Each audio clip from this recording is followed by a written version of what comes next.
Chris, tell me, why is it that every tennis player in the world really wants to win Wimbledon more than any other championship? I think because you Brits really know how to do your events, you know, so well. I mean, whether it's like the royal wedding or it's Royal Ascot or Wimbledon, I mean, I think there's so much history involved and so much dignity involved. And Wimbledon is just, it's beautiful to come watch and see the buildings with the vines on them and the grass court. I mean, that center court is very, very famous throughout the world.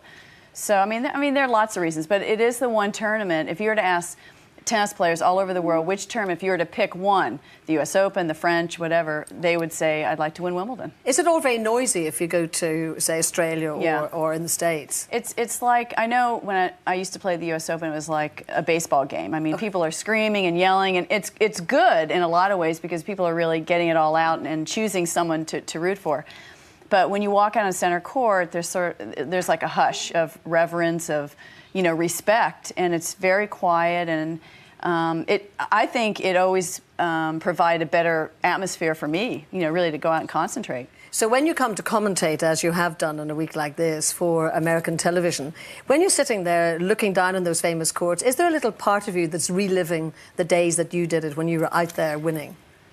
You know, our commentating booth actually is right on the court, right on center court. I mean, we're not high up in the rafters, we're right down there, and I can see the players' faces when they walk out, and I can see their eyes, and I can see the emotion coming over their face, and I do remember the times that I played really well. I mean, I also remember the times I didn't play so well too. Lost to Martina Navratilova an awful lot, you know, on that center court, but the best feeling in the world is when you walk out there and you play physically great tennis, emotionally you're into it, and mentally you're into it. You know, when everything comes together like that and you play some great tennis, there's no better feeling. How old were you when you went into your first final? I think it was against Billie Jean King, wasn't it?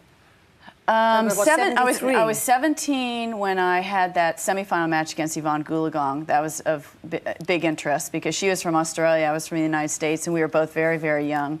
And then it was the next year. It was the next year that I played Billie Jean. And do you remember that, you know, sensational feeling, as I would imagine, the very first final you played? You know, I lost the first set 6-love in about 10 minutes, so it's like very intimidating the first time, the first final at Wimbledon, and I didn't know what hit me. I mean, Billie Jean was a veteran. She had been there. She had done that. She was the experienced player, and I went out there, and I had butterflies, and I just couldn't get a grasp of, you know, a hold of myself, and I couldn't play my game, and finally I got around to playing my game, and I think I lost the second set 7-5.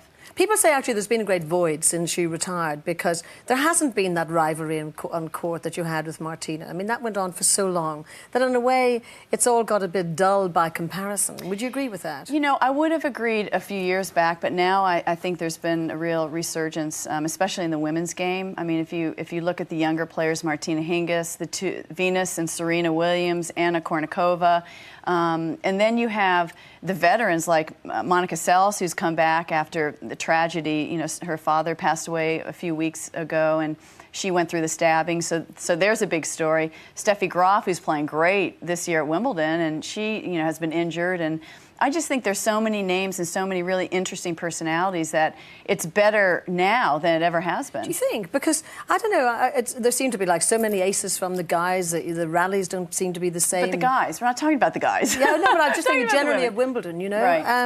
And, you know, I just think when you think back on McEnroe and Jimmy Connors and all those personalities. Yeah, that was a great era. I mean, that was, what was it, the late 70s, early 80s when you had Billie Jean, Martina, myself, Jimmy Connors, John McEnroe, Bjorn Borg. I mean, you had controversy, you had outspokenness, and the wonderful thing about that era of McEnroe Connors is they got everything their personality showed on the court. And I think nowadays the players are very robotic, and I'm not critical because I was that way, so I can't be critical, but they're keeping a lot more inside, and off the court they're not revealing themselves to the press, so you're sort of getting nothing from the players.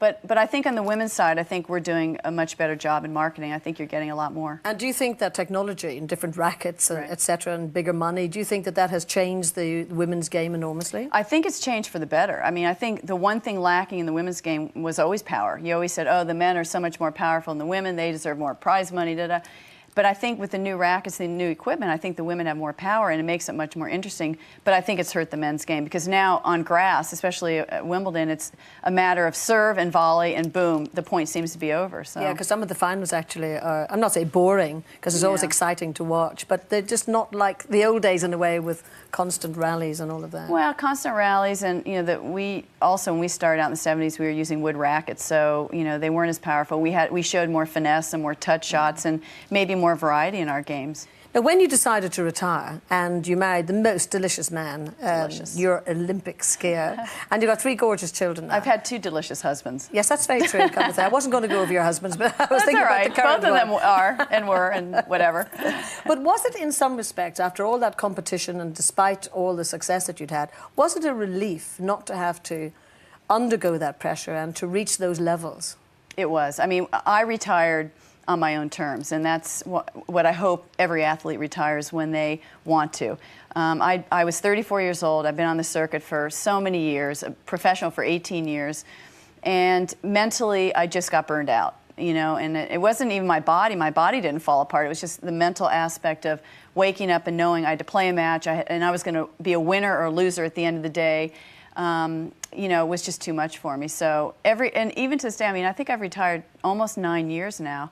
And even to this day, every morning when I wake up, I feel like I'm on vacation. So that shows you the pressure. You know, it's still sort of peeling away from me. Yes. And would you say that you have had more fulfillment out of this particular very happy marriage and your children and everything that goes along with that, and with your still having your tennis academy on the side, all of that? Is that more fulfilling than winning all those trophies? You know, it's so different, and I don't want to undermine my tennis career, because, believe me, there's no better feeling than holding up that Wimbledon plate when you've won Wimbledon and walking around the court. I mean, it's a wonderful, wonderful feeling, but on a day-to-day basis, as far as joy is concerned, there's nothing like having kids. And I try to explain that to women that have never had children. They kind of look at me and go, yeah, yeah, yeah. But I think women who have had children understand what I'm saying. It's a 24-hour, you know, responsibility, and it's hard work, but it's just so joyful, and they give back so much. It's and wonderful. Because you came from a very sporting family, right. Your father, your sister played tennis. Will you encourage your children to be sporty? You know, I try to get him to play tennis, and my oldest son associates tennis with me being away from him, because early on, whenever I had to slip away for an hour a day, he would see me with the tennis racket. So he kind of has a resentful attitude towards tennis. So he doesn't want to have anything to do with tennis. But skiing? Wonderful skier. They're both, I mean, 6 and 4 years old. They both know how to ski down every mountain, and they snowboard, and they rollerblade, and they play baseball. I mean, they do every other sport but tennis. So I take it, actually, that overall you would enjoy coming back to Wimbledon in your commentating status. I love it. It's so funny, because I used to look at Billie Jean King, and I used to say, boy, once I retire, I'm going to retire, and I'm never going to come back and, you know, commentate or, you know, coach kids or anything. I'm just going to get out of the game. And I read that quote from Steffi Graf recently when she said that. But you know, you love the game, and you can't shut the door completely. You know, it's been such a part of my life. You just like to be around it. Yeah, I like to be around it, very much. Well, I'm thrilled you came in to see us in the house. And if you ever want another workout, just let me know, won't you? You're so good. You're great. She tells lies very well, too. Will you thank for me, Chris Evert? Thank you.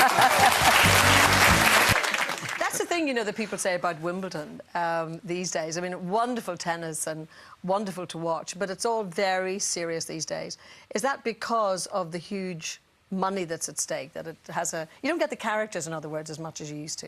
Well, it's difficult to do both, you know, have fun and also play good tennis, or get concentrate and you know, win matches. And it's, like I said, for me and for Matsur, it's even, you know, take a lot of effort to be the way we are and play tennis and also win, because sometimes, you know, you cannot just do this and lose all the time. And that's very difficult to do. Yes, but for example, I mean, the characters were around, you know, Connors, you know, your good self. You played brilliant tennis, but also you showed that temper on court, which gave people that extra edge, something extra to watch.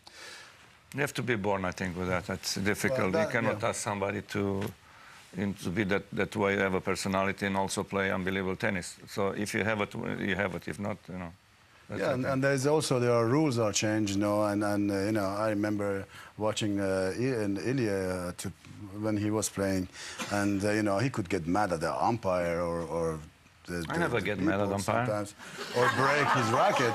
But today, if you break your racket, you know, you get punished because you did that. You know, you can be suspended for not playing. You know, for a few weeks. You know, so you got fined a few times, didn't you? Really? A lot, a lot. I know. Many thousands of pounds. Many thousands of dollars and pounds. Yeah.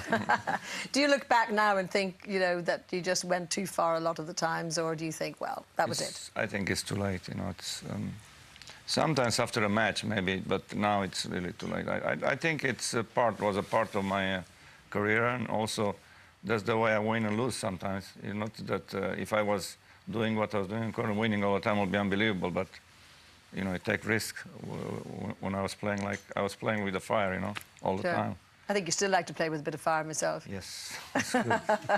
Let's talk about your upbringing, because both of you obviously have this deep, deep passion for tennis. Now, how old were you, and how were you able to play, you know? Well, you know, I started in Iran. It was very difficult. My father was a gardener in the very biggest sport complex in Iran. And I started, you know, I loved the game. I wanted to play tennis. And that was the only game I was not allowed to go into because it was for members, private. And was that regarded as a game purely for the rich? That's right, yeah. And so I wanted to play tennis. And I started as a ball boy, you know, for 7, 8 years. I ball boyed until age 12, 13, you know, and then I was 13 when they allowed me to play on the courts because they needed new players. And then when I was 17, 18, I had to, you know, stop everything because, you know, the revolution happened and the tennis was banned. And so I stayed for 2, 3 years without playing. And then I came to France. And then for 6 years, I played only in France, which means I didn't play the international tennis. Is that because of the visas and passports and the legal documents? I couldn't. For example, I wanted to come here in England. They would ask me to wait 2, 3 months, and then after 3 months, they said no visa. So, and you know, when you want to play, you need every week you have to go from one country to the other. So it was really tough. And you must be desperate to play at Wimbledon, in particular. Yeah, you know. Later on, I came to play doubles and everything, and it was great, you know. And but now, I mean, I have no regret. I just love playing all over in the world, you know. And I'm really honored to be with these guys. And you know, you have John McEnroe, Borg, Cash, Baker, who's coming, you know, and it's great. And so, really, in your case, again, very young when you started, and you lived near a tennis court, didn't you? I live in the tennis club, actually. My father was taking care of the club, so the same way, like Mansour, I started like a ball boy, which was a good and where was this? In Romania, Bucharest. In the beginning, you know, it's nice to be a ball boy and watch every movement of the other players. So learn the game, I guess. And I had it, you know, it's like a caddy in golf now, and it was good when I was like 7 or 8. You know, I had my first racket, and then I was combining with soccer, which I still love the game of soccer. And for me to go home, I have to pass the tennis course. So I was there. My brother was rackets like this in tennis ball all over the floor in the house. So was there to invite me to play, you know. So what age were you when you started to play international tennis? I was 17 or 18. My first time I went out of Romania, which was quite late. And my first Wimbledon, I was 20. So it was unbelievably late.